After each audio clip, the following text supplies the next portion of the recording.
Did you know 1 in 6 children face some kind of mental health concern each year? And help is too often in short supply, especially in rural parts of Idaho. This Thursday, September 26th, Boise State Public Radio is holding a special event in Marsing to talk about rural mental health issues, and we'd like to invite you to come, especially if you or someone you know lives or works in Owyhee or Canyon counties. The event is free and open to the public, and dinner will be provided. So meet us at Marsing High School this Thursday, September 26th from 6 to 8 p.m. for an important panel conversation on building connections between teens, families, and their support networks. Find event details at boisestatepublicradio.org/events. From Boise State Public Radio, this is The Connector, Idaho's daily news. Good morning. I'm George Prentice. This morning, we have news concerning cybersecurity at the election polls. We will have an update on wildland fires in the region, and you will absolutely want to hear the forecast. It is Thursday, September 16th, and here are today's stories. Dave Grainert is at the National Weather Service office in Boise. Hi, Dave. Good morning, George. What can we expect today? We're looking at some dry and sunny weather for today with high temperatures right around normal for this time of year. So, what is normal? Normal here in the valley is right around 80 degrees, upper 70s. So Treasure Valley highs will be somewhere near what? Yeah, we're looking at highs of 75 to 80 degrees today. Oh, wow, that's nice. How about the long range? Yeah, a little change in the long range, too. I mean, it stays dry for what we can see for the next week or so, and temperatures pretty well ranging between, mid-70s to near 80, depending on the day, but looking nice. Well, this sounds custom ordered.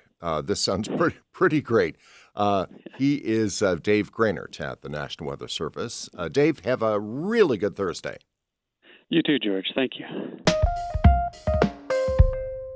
On the fire watch, thousands of firefighters are starting another day on the lines of wildland fires, big and small, across the region. The rain that came earlier this week has given firefighters a leg up on some of the bigger fires at the lava fire. And again, that stretches across the Boise and Payette National Forests. They've had some progress. Pete Myers is a special operations chief. He says on the north edge of the fire, they're still digging in foot by foot. We're still doing direct hand line with shot crews by the Little Weezer River and towards Anderson Creek area. We're working in there. And then all the way down to the south end of the lava, crews there are doing their best to hold the line on Forest Road 653. We're really working hard on the 653 road, going direct along that road, getting it prepared. Most of the fire is above that road. Anytime it slops over that road, we're going direct hand line on that section. Now over to the big Wapiti fire. James Norville is with planning operations. He says the good news there is that crews have been backing out some of their previously installed protections near the town of Lowman. In the communities of Tenax, Two Ravens, Seven Peaks, Sourdough, Lowman, all of the suppression, repair, water handling equipment was pulled off of the homes. It was a big effort to get all that stuff pulled out of there, as well as it was to get it put in. But the decision was made with the local fire chief and the firefighters. We all agreed that it was time to pull it out. And as of this morning, the Wapiti has burned more than 125,000 acres. It is 72% contained.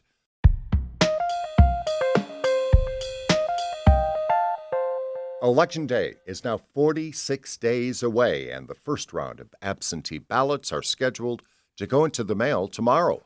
Meanwhile, Idaho officials want to reassure voters they are taking cybersecurity at the polls very seriously. Jamie Geary reports. At a Wednesday press conference at the Capitol, Secretary of State Phil McGrain says voting machines are safe from cyber attacks. We have some very common sense measures in place here in Idaho that should give people confidence when it comes to the elections. We haven't been connected to the internet in terms of our voting equipment that counts the ballots. McGrain adds most jurisdictions keep a paper record of votes for potential recounts. Cybersecurity and Infrastructure Agency Director Jen Easterly says claims of election interference are misleading. I do not think that it's a real threat at all. But I think we have to recognize that our foreign adversaries may attempt to make Americans believe that. She says she's more concerned about potential physical violence at polling places. There have been threats of harassment, there have been threats of violence to election officials and their families, unfortunately, across the nation. Easterly adds her agency is carrying out active shooter and de-escalation training for poll workers. Jamie Geary, Boise State Public Radio News. Ada County relies on property taxes to fund the county sheriff's office, the coroner, the jail, and emergency medical services.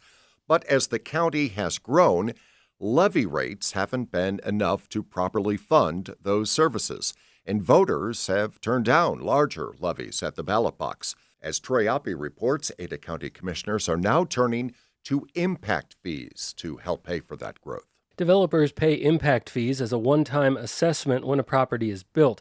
With 125,000 new people and more than 50,000 new housing units projected between now and 2033, Ada County commissioners unanimously approved charging impact fees to support growth of the sheriff's office, jail, coroner, and emergency medical services. An overall impact fee for a single-family residence is right in the ballpark of about $750. For 3 services, if you've looked at impact fees lately, that seems like a real steal. That's County Planning Manager Leon Letson speaking to Ada County Commissioners last night. New development in unincorporated Ada County will pay an additional $558 fee for the sheriff's office. Rates for multifamily are slightly lower per unit, and new business development is charged for every 1,000 square feet. We've seen strong support from the general public for this, and you know, again, I think with the changing landscape of local funding, this has kind of moved up as a real big tool for a lot of service providers. The fees are part of each agency's comprehensive development plan, and county staff have been working on an update for more than a year. Each city in Ada County will now need to adopt the plan updates and pass local ordinances to implement the new impact fees. Troy Oppie, Boise State Public Radio News. And that is today's episode of The Connector. I'm George Prentice. We'll see you back here tomorrow. To stay in touch with the news between now and then, check out BoiseStatePublicRadio.org or download the free Boise State Public Radio app. And thanks for listening.